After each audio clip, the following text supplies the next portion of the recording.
Special intensive রিভিশনের জন্য যাদের নাম বাদ গিয়েছে সুপ্রিম কোর্ট তাদের আশ্বাস দিয়েছিল যে আপনারা ট্রাইব্যুনালে যান, নতুন করে ভোটাধিকার ফেরত পাওয়ার প্রক্রিয়া শুরু করুন। কিন্তু ট্রাইব্যুনালে পাস করার পরেও ভোট দিতে পারবেন কি, এমন কোনো নিশ্চয়তা তো সুপ্রিম কোর্ট দিচ্ছে না। আজ সুপ্রিম কোর্টে শুনানি ছিল, সেখান থেকে নির্যাস যদি বলতে হয় তো এটুকু বলা যেতে পারে যে ট্রাইব্যুনালে পাস হলেও ভোট দিতে পারবেন কিনা তা নিশ্চিত করতে পারছে না সুপ্রিম কোর্ট। দর্শক বন্ধুরা, কি অসাধারণ রায় না? তুমি পরীক্ষায় পাশ করেছো, অথচ তোমার সেই পাশ করা সার্টিফিকেট কোনো কাজে লাগাতে পারবে না। হ্যাঁ, এমনটাই রায় দিয়েছে আজ দেশের সর্বোচ্চ আদালত। পশ্চিমবঙ্গ এসআইআর যে 27 লক্ষ নাম বাদ পড়েছে আন্ডার অ্যাডজুডিকেশন থেকে, যে আন্ডার অ্যাডজুডিকেশন থেকে বাদ পড়া 27 লক্ষের জন্য এই সুপ্রিম কোর্ট ট্রাইব্যুনাল গঠন করেছে। সেই ট্রাইব্যুনালে যে আবেদনকারীরা আবেদন করবে তারা যদি সেখানে পাশও হয়, তাদের নাম যদি ভোটার হিসাবে গণ্য হয়, তারপরেও তারা ভোট দিতে পারবে না এই নির্বাচনে। হ্যাঁ, তেমনটাই রায়দান করেছে আজ দেশের সর্বোচ্চ আদালত পশ্চিমবঙ্গ এসআইআর মামলাতে। যেহেতু ট্রাইব্যুনালটা সুপ্রিম কোর্টের নির্দেশে তৈরি হয়েছে, 34 লক্ষ লোক অ্যাপিল করেছে, তাহলে এই 34 লক্ষ লোকের অ্যাপিলে যদি বৈধতা পাওয়া যায়, যদি তারা ভোটটাই দিতে না পারে, তাহলে তাদের কিছুই বাকি থাকছে না।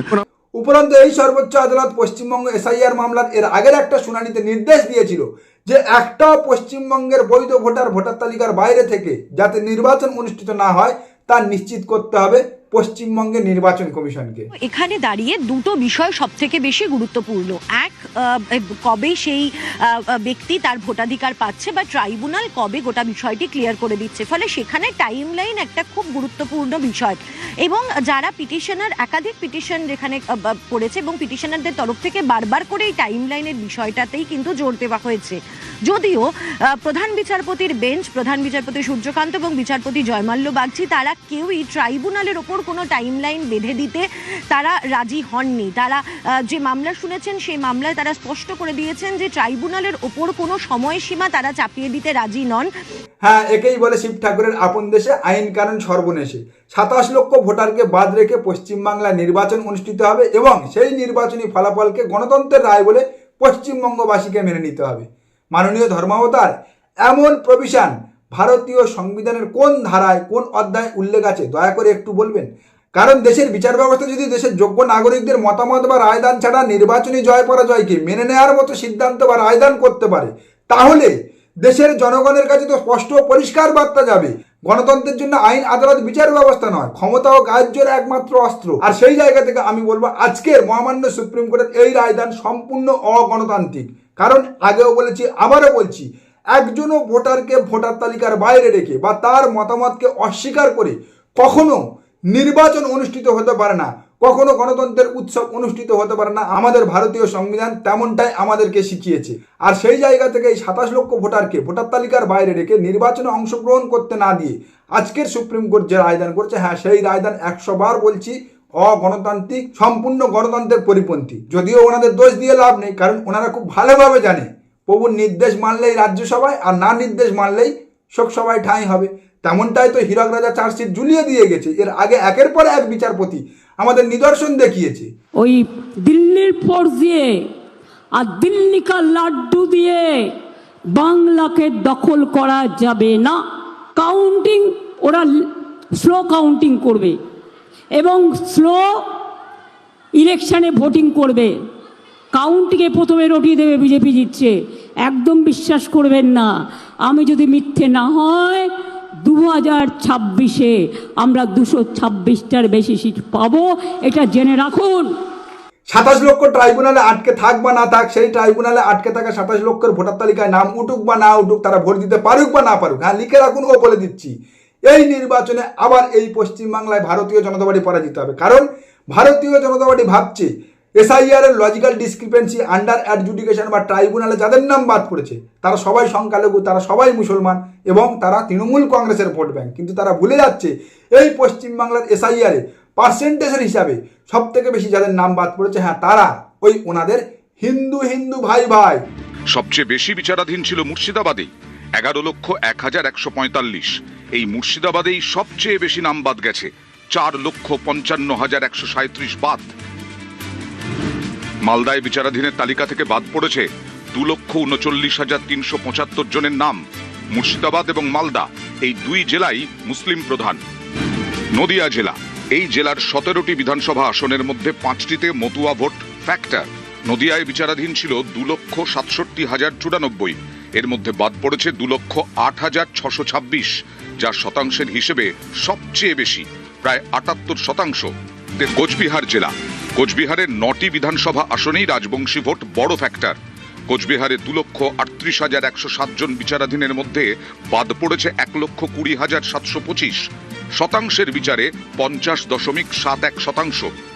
দেখুন, মালদা মুর্শিদাবাদে সংখ্যালঘু সম্প্রদায়ের বসবাস বেশি এবং এই সংখ্যালঘু সম্প্রদায় আপনারা খুব ভালোভাবে জানেন তৃণমূল কংগ্রেসের ভোট ব্যাংক। তারা তৃণমূল কংগ্রেসকে ভোট দেয় এবং বিগত নির্বাচনগুলোর ফলাফল একটু লক্ষ্য রাখুন, খুব ভালোভাবে দেখতে পাবেন এই মালদা মুর্শিদাবাদের বিধানসভাগুলোতে, সে লোকসভা নির্বাচন বলুন বা বিধানসভা নির্বাচন হিসাবে দেখা যাচ্ছে তৃণমূল কংগ্রেস কিন্তু 25, 30, 50, 70 কোথাও 1 লাখ ভোটের মার্জিনে জয়লাভ করেছে। আর সেই জায়গা থেকে আমি বলছি, এই যে সব থেকে বেশি নাম মালদা মুর্শিদাবাদে বাদ পড়েছে, সংখ্যালঘুদের নাম বাদ পড়েছে, তাতে তৃণমূল কংগ্রেসের আখেরে হবেটা কি? যেখানে ভারতীয় জনতা পার্টি তাদের দ্বিতীয় শক্তিও নয়, ভারতীয় জনতা পার্টি তাদের থেকে মার্জিনে অনেক অনেক পিছনে সরে রয়েছে, সেখানে বড়জোর এই নির্বাচনে তৃণমূল কংগ্রেসের জয়ের মার্জিন কমতে পারে। কিন্তু তাই বলে নাম বাদ পড়েছে মানে একেবারে পিছনের বেঞ্চে বসে থাকা ভারতীয় জনতা পার্টি প্রথম বেঞ্চে উঠে আসবে আর তৃণমূল কংগ্রেস সেখানে হেরে যাবে না, তেমনটা পাটিগণিতের হিসাবও বলছে না। আর এবারে যে পার্সেন্টেজে সব থেকে বেশি নাম বাদ পড়েছে নদিয়া, বনগাঁ, রানাঘাটের মতো জেলাগুলোতে, যেখানে মূলত উদ্বাস্তু মতুয়া সম্প্রদায় যারা ওপার বাংলা থেকে এসেছে সেই সমস্ত মানুষজনের বসবাস, আর যারা ভারতীয় জনতা পার্টির ভোট ব্যাংক। কিন্তু বিগত নির্বাচনগুলোর ফলাফল একটু ভালোভাবে লক্ষ্য রাখবেন, দেখতে পাবেন এই রানাঘাট, নদিয়া ও বনগাঁ এই জেলাগুলোতে কিন্তু তৃণমূল কংগ্রেস একেবারে পিছনের বেঞ্চে ছিল না, ভারতীয় জনতা পার্টির ঘাড়ের ওপর নিঃশ্বাস ফেলেছে। ভারতীয় জনতা পার্টি এই সমস্ত জেলাগুলোর যে সমস্ত বিধানসভা আসনগুলোতে জয়লাভ করেছে প্রত্যেকের কিন্তু জয়ের মার্জিন 3 থেকে 15,000-এর মধ্যে সীমাবদ্ধ। আর সেই জায়গা থেকে তাদের এই উদ্বাস্তু মতুয়া ভোট ব্যাংক যারা ওপার বাংলা থেকে এসেছে, যাদের বর্তমানে নাম সব থেকে বেশি পার্সেন্টেজে বাদ পড়েছে, তাদের নাম বাদ যাওয়া মানে আখেরে কি ফলাফল হতে পারে তা পাগলেও বোঝে। তাই দয়া করে ধৈর্য হারাবেন না, একটু ধৈর্য রাখুন, মাত্র কটা দিন ফলাফল এলে আপনারাও এই ইকুয়েশন, এই ফলাফল, এই অঙ্কের হিসাব খুব ভালোভাবে বুঝে যাবে। এবং তার সঙ্গে সঙ্গে তো অভিষেক বন্দ্যোপাধ্যায় কালকের বলে দিয়েছে, ধৈর্য রাখুন না, 4 তারিখের পর কেবল রবীন্দ্রসঙ্গীত নয়, আপনাদের ডিজের আনন্দও দেবে। আপনি দেখুন পাড়ার সিপিএম এর জল্লাদগুলো সব জার্সি পাল্টে বিজেপিতে নাম লিখিয়েছে। হ্যাঁ কি না বলুন, হ্যাঁ কি না? নতুন বোতলে পুরনো মদ, হ্যাঁ কি না? ঠিক বলছি? সব লাল পতাকা ছেড়ে দিয়ে এখন গেরুয়া পতাকা ধরেছে। তারিখ রবীন্দ্রসঙ্গীত বাজবে, তার সাথে যারা দাপাদাপি করছেন গণতান্ত্রিক ভাবে মানুষ জবাব দেবে। 4 তারিখ দুপুরের পর সবুজ আবিরের সাথে রবীন্দ্রসঙ্গীতের সাথে একটু ডিজেও বাজবে। আর যেভাবে আমাদের লাইনে দাঁড় করিয়েছে না, কখনো এসআইআর এর লাইন, কখনো নোটবন্দির লাইন, কখনো লকডাউনের লাইন, কখনো এলপিজির লাইন। মোদিবাবু তৈরি থাকুন, 29 তারিখ জবাবটা লাইনে দাঁড়িয়েই দেবে মানুষ।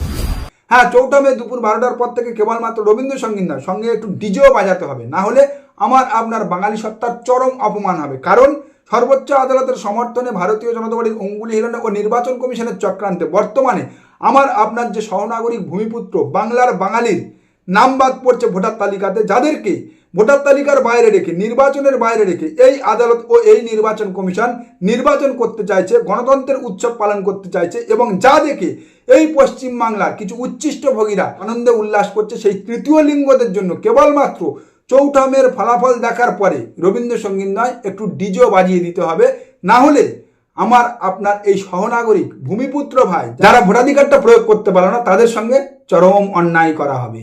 ও মহাত্মা গান্ধী, যাকে মহাত্মা গান্ধী বলছি আমরা, ও দেশদ্রোহী। ও মহাত্মা গান্ধী, যাকে মহাত্মা গান্ধী বলছি আমরা, ও দেশদ্রোহী। যত জল ছিল নিংড়ে দিয়েছে নির্বাচন কমিশন, 90 লাখ গেছে, আরো 10, 12, 15 লাখ যাবে। এই যে দেশদ্রোহী, দেশবিরোধীদের বিদায় হয়েছে, এর জন্য ভারতবর্ষে সারা দেশে যে পরিবর্তনের ঢেউ, উন্নয়নের ঢেউ, সেটা এবারে পশ্চিমবাংলায় লাগবে। গত পরশু দিলীপ ঘোষ এসআইআর বাদ পড়া 91 লক্ষ এই পশ্চিমবাংলার নাগরিককে দেশদ্রোহী তকমা লাগিয়ে দিয়েছে। আর আজ তাদের এক চালা সম্ভবত উত্তরবঙ্গে দাঁড়িয়ে জাতির পিতা মহাত্মা গান্ধীকে দেশদ্রোহী বলছে। হ্যাঁ, এরা আগামী দিনে ক্ষমতায় এলে এই পশ্চিমবাংলায়ও আপনাকে, কারণ আপনি যদি তাদের সমর্থন না করেন তাহলে আপনাকেও তারা দেশদ্রোহী তকমা লাগিয়ে দেবে, দেশ বিরোধী তকমা লাগিয়ে দেবে, যেমন দিয়েছে সোনাম ওয়াংচুককে। কারণ এদের শরীরে তো গডসে সাভারকারের রক্ত বইছে। তাই এই নির্বাচনে যাতে এই গডসে সাভারকারের বাচ্চাদের এই বাংলা থেকে ধুয়ে মুছে সাফ করে দেওয়া যায়, যাতে আগামী দিনে ফোনা তুলে তারা এই বাংলার বাঙালিকে দেশদ্রোহী বলা তো দূরের কথা, যাতে তাকাতে না পারে, তার জন্য আপনার ভোটাধিকারটা এই নির্বাচনে সঠিক জায়গায় প্রয়োগ করতে হবে। হ্যাঁ, সেটাই একমাত্র রাস্তা। তাই আপনি আপনার ভোটাধিকার সুনিশ্চিত করুন এবং আপনার আশেপাশে আত্মীয় পরিজন সবাইকে একটাই কথা বলুন, no vote to BJP, no vote to Bharatiya Janata party. प्रधानमंत्री नरेंद्र मोदी जी के विजन और उनकी कही हुई बात कि हर गरीब को घर मिलेगा, उसको काम करते हुए उस विषय के लिए हम दिन रात काम कर रहे हैं। दिल्ली की मुख्यमंत्री रेखा गुप्ता के अपने विधानसभा क्षेत्र शालीमार बाग के शालीमार गांव में मातम पसरा हुआ है, क्योंकि यहां पर बुलडोजर चलने की तारीख तय हो गई है। हम लोग पता न कौन गलती करे, कौन गलती की सजाएं दे रही हैं। हम लोगों को तो यही लग रहा है कि बस मौत आए तो मर जाए। मैं अपनी जिंदगी दे दूंगी, मेरे बच्चों को बख्श दे, मैं अपनी जिंदगी दे दूंगी। रेखा गुप्ता, मैं तुमसे हाथ जोड़ती हूँ। হ্যাঁ, ক্ষমতায় আসার আগে যা ঝুঁকি ওয়া মকান, আর ক্ষমতায় আসার পরে যা ঝুঁকি ওয়া বুলডোজার চালান। এই তো ভারতীয় জনতা পার্টির চরিত্র। একের পর এক রাজ্যে দেখছেন, বিহারে ক্ষমতায় আসার পর তাই করেছে, দিল্লিতে তাই করেছে, হরিয়ানায় একই চিত্র দেখা যাচ্ছে। আর এই দৃশ্য যদি আগামী দিনে এই পশ্চিম বাংলায় দেখতে না চান, তাহলে আপনি ও আপনার আশেপাশের প্রতিবেশীদেরকে সবাইকে এই ভারতীয় জনতা পার্টির মিথ্যা প্রতিশ্রুতি ও জুমলাবাজ অমিত শাহ, তড়িপার আসামি জুমলাবাজ অমিত শাহ সংকল্পপত্রকে ডাস্টবিনে ছুঁড়ে ফেলে রেখে বাংলায় যেমন আপনি মোটা ভাত মোটা কাপড়ে আছেন, সেই মোটা ভাত মোটা কাপড়ে বাঙালির সম্মান নিয়ে বেঁচে থাকার জন্য নো ভোট টু बीजेपी এই স্লোগান সবার মধ্যে ছড়িয়ে দেন। কারণ আপনার একটা বিজেপি বিরোধী ভোট, হ্যাঁ, তাদের ন্যায় এনে দেবে, যাদের যে ভূমিপুত্রদের গায়ের জোরে এই ভারতীয় জনতা পার্টির নির্বাচন কমিশন এই বাংলার ভোটার তালিকা থেকে কেটে দিয়েছে, বার করে দিয়েছে। নমস্কার, আজকের প্রতিবেদন এখানে শেষ করছি। দেখা হচ্ছে আগামী কোনো প্রতিবেদনে। আমাদের প্রতিবেদন সম্পর্কে আপনাদের মতামত অবশ্যই জানান আমাদের কমেন্ট সেকশনে। সবাই ভালো থাকবেন।